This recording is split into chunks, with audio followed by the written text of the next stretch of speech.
जिन तारा बाबा जी की कुटिया में हम बैठकर कथा सुन रहे हैं, इनका जन्म भी शिवरात्रि का है और इनकी जो ज्योति उस शिव में समाहित हुई, इनकी जो आत्मा परमात्मा में वापिस जाकर मिली, वो तिथि भी शिवरात्रि है।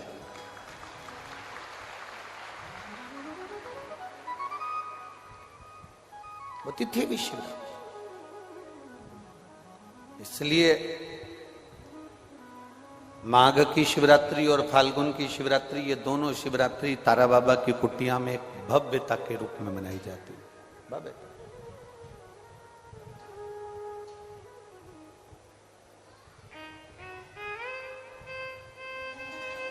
गोविंद जी, दुनिया के लोग कहते हैं कि शिवरात्रि के दिन भगवान शंकर की पार्वती जी के साथ शादी हुई। ये दुनिया के लोग कहते हैं। पर यदि जिसने शिव पुराण की कथा अगर अच्छे से सुनी हो और पढ़ी हो, तो शिव जी की शादी की जो तारीख है वो ये नहीं है। हमने पहले भी उसका वर्णन किया। भगवान देवाधिदेव महादेव के विवाह की जो तारीख है वो वैशाख शुक्ल पंचमी, शुक्ल पक्ष की वैशाख के महीने में जो पंचमी पड़ती है, उस दिन भगवान शंकर और पार्वती जी का विवाह हुआ था। ये जो शिवरात्रि है, ये विवाह की रात्रि नहीं है। ये शिवरात्रि ब्रह्मा और भगवान विष्णु ने भगवान शंकर को पहचानने के लिए पृथ्वी पर भगवान शंकर के प्रथम शिवलिंग को प्रकट करा था। तो ये शंकर जी के जन्म की शिवरात्रि है, प्रागट्य की शिवरात्रि।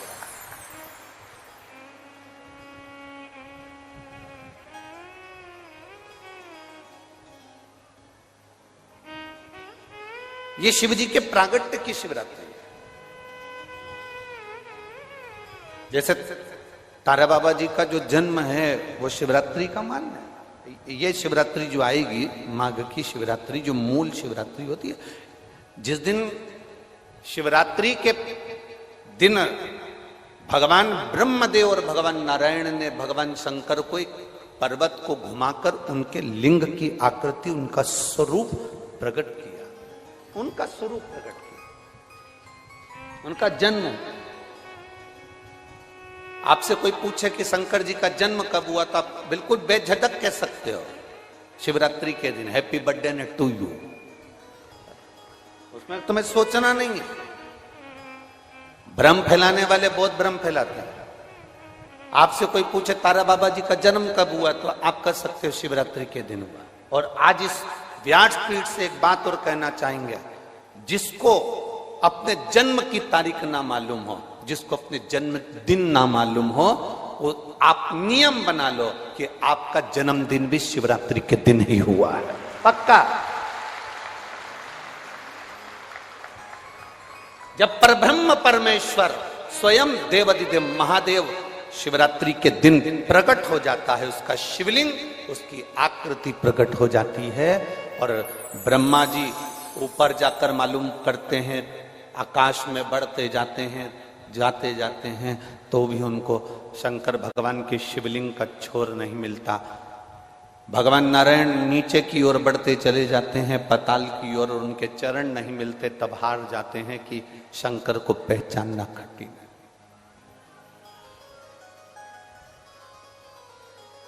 शिव को पहचानना, शिव को जानना कठिन है, बहुत कठिन। जैसे शंकर को पहचानना कठिन है, जैसे शिव को पहचानना कठिन है, उसी तरह कोई संत को, कोई गुरु को, कोई सतगुरु को पहचानना कठिन। अब तारा बाबा जी की कुटिया को आप देखेंगे तो अब तो बड़ी सुंदर है, बड़ी सुंदर। आपने बना भी दिया, रास्ता भी बना दिया, बगीचा भी बना दिया, सुंदर तारकेश्वर महादेव का मंदिर भी बना दिया, गुफा भी बन गई। पर सत्यता में बताओ कि जब तक तारा बाबा जी थे, तब तक एक छोटी सी झोपड़ी में रहना अपनी झोपड़ी से बाहर नहीं जाना, अपने भजन में डूबे रहना, अपनी भक्ति को करते रहना। एक धूपाड़ा जला के रख लिया, उस धूपाड़े में अग्नि में सेकते रहना और अपना काम करते रहना। कब निकलते, कब आते, कब जाते, प्रवेश कब करते, कब कहीं बाहर निकलते, किसी को भी नहीं मालूम पड़ता कि निकले कि ना निकले। सतगुरु ऐसा ही है।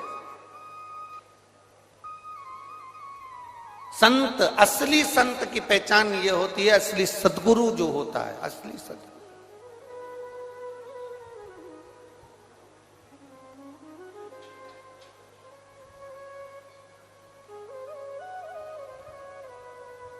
हमने यहां देखा तारा बाबा जी की कुटिया के बाहर से दर्शन कराते हैं, उनके समाधि स्थल के कराते हैं, बाहर से दर्शन समाधि स्थल का जो दर्शन कराते हैं बाहर से कराते हैं।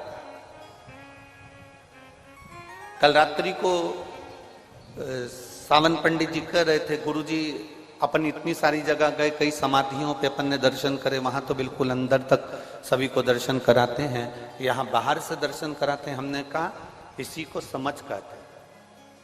शिव महापुराण में एक वर्णन आता है, पशुपति नाथ का व्रत करो, 16 सोमवार का व्रत करो, सोमवार का व्रत करो, शिवरात्रि का व्रत करो, चतुर्थी का व्रत करो, तीज का व्रत करो, एकादशी का व्रत करो, पूर्णिमा का व्रत करो, आपका मन पड़े वो व्रत करो। व्रत करने की मना नहीं, पर शिव महापुराण कहती है, शंकर भगवान का चरित्र कहता है कि व्रत करने वाले को सबसे बड़ा नियम एक धारण करना चाहिए। सबसे बड़ा व्रत का नियम कौन सा है कि जो व्रत करे, दिन भर भूखा रहे, दिन भर कुछ ना खाए और अपनी कामना के लिए भगवान शंकर की आराधना करते हो, भगवान शिव की उपासना करते हो, और कोई आया तुम्हारे पांव को छुआ, प्रणाम करा, और तुम्हारे पांव को छुआ, प्रणाम करा, और तुमने उसके ऊपर हाथ रख दिया, या तुम्हारे चरण छुए और छूकर उसको तुमने अपने दिल से कुछ दे दिया, उसने चरण छुआ और तुम्हारे नीवी मुख से निकला, पर तुम्हारे चरण को अगर उसने व्रत वाले दिन हाथ लगा लिया तो समझ लेना कि तुमने जो दिन भर व्रत करा उस व्रत का पुण्य वो लेकर चले गया, तुम्हारे व्रत का पुण्य वो लेकर चले गया। कई माताएं कहती हैं हमने पशुपति व्रत करा था, हमने ये वाला व्रत करा था, हमारा व्रत तो सफल ही नहीं हुआ, हमारी पड़ोसन ने व्रत करा, उसका व्रत सफल हो गया। कारण उसका ये है कि तुम्हारा व्रत जिस दिन था उस दिन तुम्हारे कोई ना पांव पड़ा होगा, पांव पड़ा, चरण छुआ, और सबसे बड़ी बात है तुम अनुभव कर देखना, अपने पैर के अंगूठे पे एक लोटा जल डालकर देखना, ठंडा पानी डालकर देखना, तुम्हारा भेजा भी ठंडा हो जाता है। अर्थात पांव के अंगूठे में, पांव में वो बल होता है कि व्यक्ति के चित्त, वृत्ति, मन और बुद्धि का सब कुछ चरण छूने वाला खींच कर ले जाता है। ये निश्चितता है। आपका पुण्य वो खींच कर ले गया, आपके व्रत का फल वो खींच कर ले गया, आपकी आराधना का फल वो खींच कर ले गया, आपकी साधना का फल वो खींच कर ले गया। हमारा एक नियम है, आप लोगों को मालूम होगा, हम कई बार कथा में कहे, हम कभी भी चरण नहीं छूने देते। स्त्री को तो छूने ही नहीं देते, माताओं को तो बिल्कुल भी नहीं, क्योंकि हम आपको जीजी बोलते हैं और आप हो गई हमारी बहन, और भाई के चरण छुओ तो अच्छी बात थोड़ी ना है। हम तुम्हारे छू लें पर तुम हमारे मत छू। और हम जितने भी भाई लोग बैठते हैं इनको जीजा कहते हैं, इनसे हम हमारे चरण छुआ लेते हैं क्योंकि जीजा और साले की चल जाती है, इनकी और हमारी चल जाएगी, तुम्हारी नहीं चलेगी।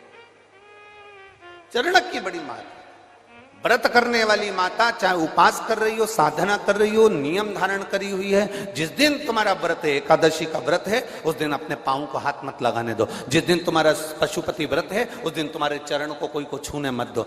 जिस दिन तुम्हारा 16 सोमवार का व्रत है उस दिन आपके चरण को कोई हाथ ना लगाए, आपको प्रणाम कोई ना करे, दूर से प्रणाम करे, दूर से दंडवत करे, दूर से वो नमन करके चले जाए, पर नजदीक से नहीं, उसको छू कर नहीं। हमारा पूरा पुण्य वो खींच कर लेगा, पूरा।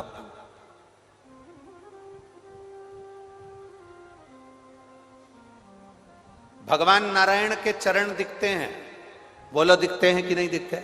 जम के बोलो जरा, दिखते हैं ना? भगवान ब्रह्मा जी के चरण दिखते हैं, माता लक्ष्मी के चरण दिखते हैं, भगवान ब्रह्माणी के चरण दिखते हैं, इंद्राणी के चरण दिखते हैं, गरुण देव वरुण देव सबके चरण दिखते हैं। केवल एक शिवलिंग, शंकर भगवान का केवल एक शिवलिंग ऐसा होता है जिसके चरण नजर नहीं आते कि इनके चरण कहां पर, चरण कहां है किसी को नहीं मालूम। वो तो अपनी तप साधना में लीन है। जो आता है जल चढ़ाता है, स्पर्श करता है, छूता है, चला जाता है, छुआ चला।